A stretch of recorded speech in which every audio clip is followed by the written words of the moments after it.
नरेश की माँ अपने बेटे से मिलने दिल्ली आ रही है। इस बात का पता चलते ही नरेश के दिल में हलचल मच जाती है। नरेश अपनी माँ के स्वागत की तैयारी में लग जाता है। साथ ही उसे डर भी सताने लगता है कि उसकी माँ कहीं अपनी पुरानी जिद पर फिर से बैठ ना जाए।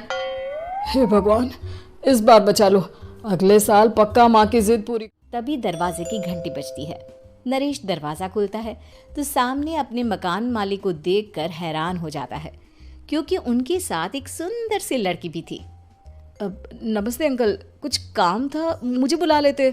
आपने क्यों कर? अरे नहीं नहीं, इसमें कष्ट कैसा, मैं तो बस तुम्हें रीना से मिलवाने आया था। आज से रीना तुम्हारे साथ इसी फ्लैट में रहेगी। अंकल, कोई लड़का फ्लैटमेट नहीं है? एक अनजान लड़की के साथ रहना मेरे लिए थोड़ा। देखो नरेश, मैं तुम्हें पहले भी बता चुका हूँ कि इस फ्लैट में तुम्हें किसी ना किसी के साथ एडजस्ट करना ही होगा, या फिर तुम अकेले पूरे फ्लैट का किराया दे दो, मैं किसी को नहीं रखूंगा। नरेश अपने मकान मालिक की बात सुन के रीना के साथ रहने के लिए तैयार हो जाता है, पर अंदर ही अंदर उसे ये बात खाने लगती है कि वो अपनी माँ को क्या जवाब जब उसकी माँ रीना के बारे में उसे पूछेगी। दिन बीतने लगते हैं। नरेश और रीना अच्छे दोस्त भी बन जाते हैं, पर अभी भी नरेश अपनी प्रॉब्लम का सॉल्यूशन नहीं ढूंढ पाता। एक दिन नरेश बहुत परेशान सा बैठा होता है। तभी रीना उसे पूछती है, क्या हुआ नरेश, तुम काफी परेशान लग रहे हो, सब ठीक तो है ना? हाँ सब ठीक है, बस एक छोटी सी प्रॉब्लम है। वो एक्चुअली 2 दिन बाद मेरी माँ मुझसे मिलने आ रही है। अरे तो इसमें प्रॉब्लम क्या है, ये तो खुशी की बात। हाँ रीना, बट मेरी माँ एक जिद लेकर बैठ गई है कि मैं शादी कर लूँ, पर मैं अभी इस चीज़ के लिए तैयार नहीं हूँ। ऊपर से जब वो तुम्हें देखेगी तो 100 सवाल करेगी, क्या जवाब दूंगा? अरे इसमें कोई टेंशन वाली बात नहीं है, मेरे पास ना इस प्रॉब्लम का सलूशन है, जिससे ना तुम्हें शादी करनी पड़ेगी और ना ही तुम्हारी माँ मेरे बारे में कुछ पूछे। रीना की बात सुनकर नरेश सोच में डूब जाता है। वो सोचता है कि रीना खुले ख्यालों वाली लड़की है, कहीं माँ को सच बता ना दे। नरेश को सोच में डूबा देखकर रीना कहती है, अरे क्या हुआ, किस सोच में पड़ गए? डोंट वरी, जैसा तुम सोच रहे हो ना वैसे कुछ भी नहीं है, मेरे पास एक प्लान है। मैं कुछ समझ नहीं पा रहा हूँ, कैसा प्लान? मैं समझाती हूँ।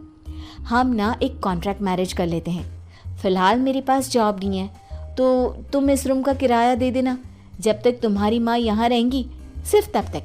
और तुम अपनी माँ से कह देना कि मैं तुम्हारी पत्नी हूँ, इससे वो मेरे यहाँ रहने पर कोई सवाल भी नहीं करेंगी। बात तुम्हारी ठीक है, पर माँ से झूठ बोलना, ना ना बाबा, मैं ये रिस्क नहीं ले सकता। कोई और आइडिया दो ना तुम। देखो मंजूर हो तो बोलो, वरना सच बता दो, मुझे कोई प्रॉब्लम नहीं है। रीना की बात सुनकर नरेश सोच में डूब जाता है। बहुत सोचने के बाद जब उसे कोई रास्ता नहीं मिलता तो वो रीना के बताए हुए रास्ते पर चलने के लिए तैयार हो जाता है। वो रीना से बात करता है और अपनी माँ की पसंद और नापसंद के बारे में बताता है। रीना भी नरेश की सभी बातों को ध्यान से सुनती है ताकि कहीं उससे कोई गलती ना हो। आखिर वो दिन भी आ जाता है जब नरेश की माँ उससे मिलने दिल्ली आ जाती है। नरेश अपनी माँ को फ्लैट पर लेकर जाता है। जैसे ही नरेश की माँ फ्लैट के अंदर जाती है, रीना उसके पैर छू लेती है।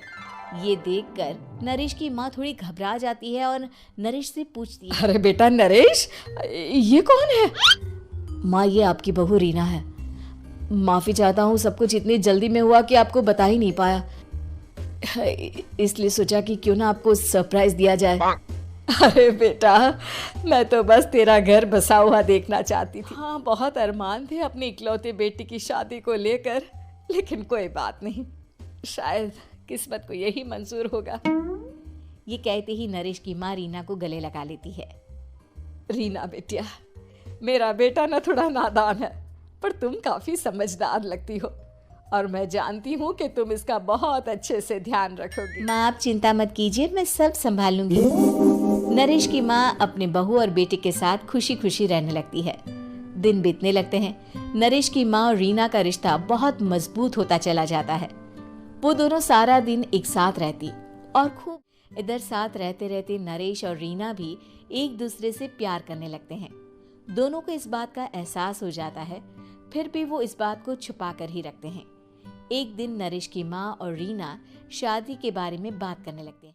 रीना बिटिया, ये तो नरेश ने मुझे बिना बताए शादी कर ली, वरना मैं तो अपनी इकलौती बेटी की शादी इतनी धूमधाम से करती कि सारी दुनिया देखती रह जाती।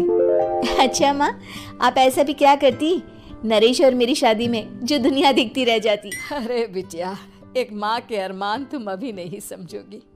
मैं तो अपनी बहू को एक रानी की तरह लेकर आती और शादी भी बिल्कुल शाही अंदाज में करती, पर मेरे तो सारे अरमान ऐसे ही रह गए। खैर, मुझे तो अपने बेटे और बहू की खुशी चाहिए बस। ये कहते हुए नरेश की माँ की आंखों में आंसू आ जाते हैं। रीना भी ये सुनकर ख्यालों में खो जाती है, क्योंकि वो भी मन ही मन खुद को नरेश की पत्नी और उसकी माँ की बहू मानने। शाम को जब नरेश ऑफिस से घर आता है तो रीना खुद को रोक नहीं पाती और नरेश के सामने उसकी माँ को अपने और नरेश के रिश्ते का सारा सच बता देती है। रीना की बात सुनकर नरेश की माँ दोनों से बहुत नाराज हो जाती है और घर वापस जाने की बात करने लगती है। तुम दोनों ने मुझसे सच छुपाकर बहुत ठेस पहुंचाई है मुझे। अब तुम लोगों के साथ नहीं रहना चाहती मैं, कल ही वापस चली जाऊंगी अपने घर। माँ, मुझे माफ कर दो, ये सब मैंने रीना के कहने पर ही किया है, वरना मैं भी आपको कभी ठेस पहुंचाने के बारे में सोच भी नहीं सकता। हाँ माँ, हमने ये सिर्फ आपका दिल रखने के लिए किया, प्लीज हम दोनों को माफ कर दीजिए। तुम दोनों ने मेरे अरमानों के साथ खिलवाड़ किया है, और वैसे भी मुझे अपने बेटे के लिए एक अच्छी लड़की ढूंढनी है, इसलिए मेरा यहाँ से जाना ही बेहतर होगा। माँ की ये बात सुनकर रीना खुद को रोक नहीं पाती। माँ, क्या मैं आपके घर की बहू बनने लायक नहीं हूँ? रीना की बात सुनकर नरेश हैरान रह जाता है। नरेश की माँ भी कुछ समझ नहीं पाती। मैं कुछ समझी नहीं, आखिर तुम कहना क्या चाहती हो? माँ, मैं वो नरेश से बहुत प्यार करती हूँ और साथ ही साथ मैं आपको भी अपनी माँ मान बैठी हूँ। आज जब आपकी बातें सुनी तो खुद को रोक नहीं पाई, इसलिए सारा सच आपको।